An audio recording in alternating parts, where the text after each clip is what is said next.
every single person on earth, every living thing, they're all you. They're all you. They are made of the same thing. They are you. Hi guys, welcome back to my channel, Low Budget Wisdom. I'm Marcus, and today we're gonna talk about how every single thing, living thing, or anything is a part of you. Right? It is all run by the same, consciousness. Some people call it, the universal force, or like the bigger soul, God, whatever it is. It is all, we are all a part of that huge pool of consciousness. Okay, so it might sound a bit far-fetched from this perspective, but let me break it down with an example. So let's say you take a piece of paper, right, and you draw two stick men on that piece of paper, and maybe a tree. Okay, let's not make this thing too complicated. Okay, so a piece of paper, imagine two stick men, you've drawn them. One is called Bob, the other person is called Emily. Or okay, let's use Adam and Eve. All right, maybe that resonates with you better. Adam and Eve, a girl and a boy, and then there's a tree in the middle. Who created that? Who created that drawing? Who used their imagination and their conscious energy and effort to literally manifest that thought, that imagination onto that piece of paper? Who did that? You.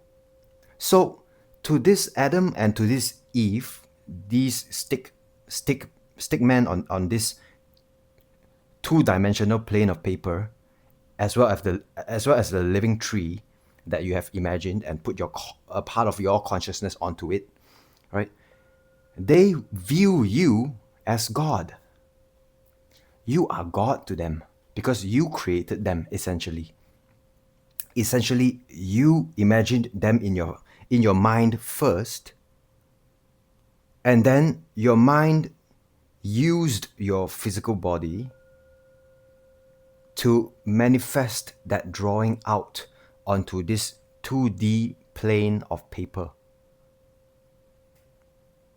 So essentially, your own consciousness and your own mental capabilities is what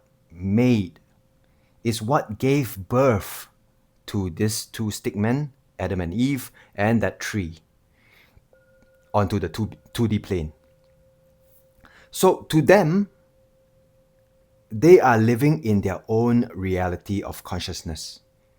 They may look like, stickmen to you on a piece of paper, but to them, that is their reality. They interact in a way between the two of them and that tree, that they interact. They have their own consciousness, and you are, the parent of that consciousness. So essentially, a part of your consciousness is put into these two stickmen, and they are separated out along with that tree. So you have three separate consciousness on that piece of paper. And how do we give it life? Well, it's conscious on its own plane of existence. How do we give it life? We use our imaginations. We could imagine Adam flirting with Eve, Eve kissing Adam on the cheeks, and then the tree grows bigger, grows some apples, grows some fruits, and then maybe a snake in the tree comes along, the apple falls from the tree, and then Eve, took that apple and ate it. Your imagination is everything. And so, coming back to the point, full circle back, we are all the same thing. We are all made from the single universal mind that is out there, that we call God. You can give it any name you want, like Jesus Christ, God, Allah, universal truth, universal consciousness, oversoul, whatever you want to call it. It's the same thing. Basically, it's consciousness. And that consciousness wanted to experience our life in different perspectives. So they made me, they made you, they made other people, your family, they made your friends, they made plants, they made rocks. That consciousness split itself into tiny fragments, tiny little pieces. And those consciousness, those individualized souls, fragmented, fragmented souls, goes into different types of bodies, and so that the universe could experience itself in this plane of existence individually in different perspectives. Some people were born a bit disabled. Yeah, that's the universe experiencing itself as a crippled person. Or you're born filthy rich. You're the richest top 0.1% of the population. That is the consciousness experiencing itself as a rich person through the lens of that rich person's perspective. Or you are born dirt poor, you have no food, you hunger, starvation is the norm for you. Yeah, that's consciousness experiencing itself in that form as well. So we are all made up of the same thing, right? Live it fully, live it well, appreciate, have gratitude for what your life entails. It doesn't matter if society thinks it's worthy or not worthy.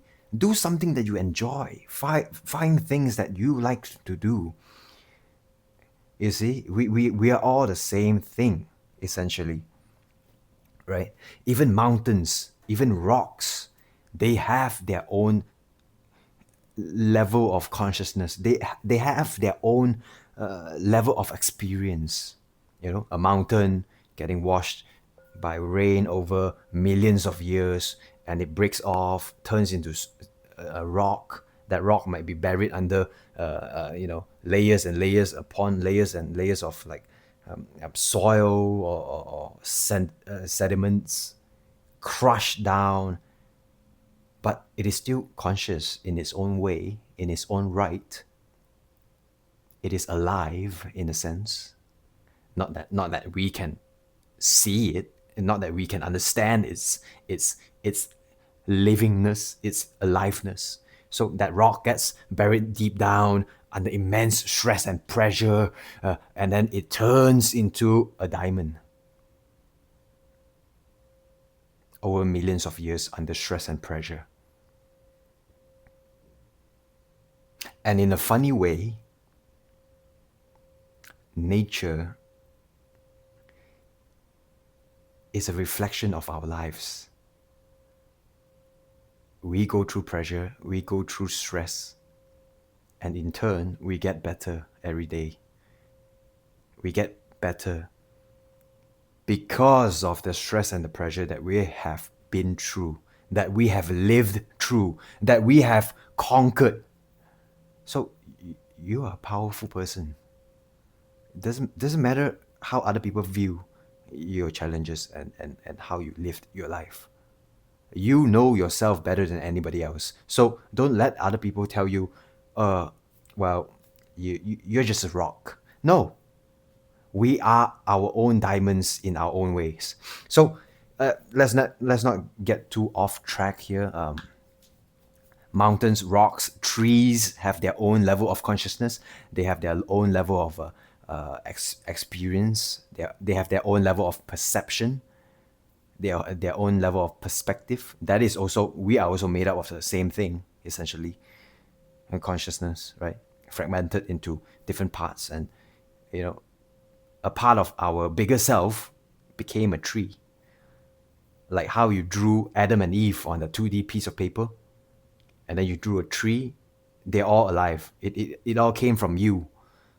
That tree is a part of you. A part of your consciousness is used to create that tree, to create Adam and Eve. So they are all part of you, but they feel that they are separated.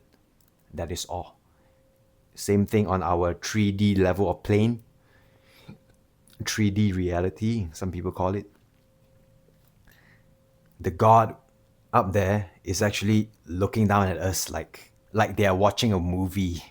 Like the consciousness is watching a movie. And we are the actors. We are experiencing, we are living through the consciousness storyline, right? So another example, pets. Pets, cats, dogs, whatever that may be. They are experiencing their lives through a dog's sense of perception. And have you ever wondered why different animals, different, plants, people, we all have different senses of like perception? We have different perception sense. That is because the universe created us this way so that we do not deviate into we do not deviate too much into other perceptions, so that we have a sense of like separatedness,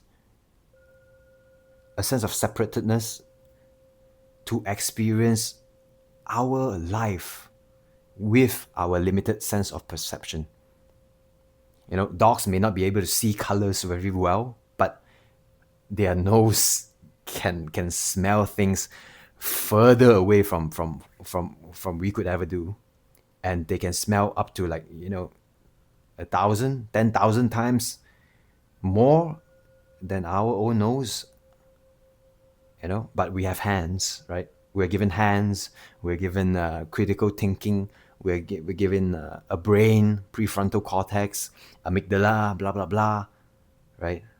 So a dog's sole purpose is to experience a dog's life, and our sole purpose is to experience our lives as fully as possible as human beings. Have fun with it.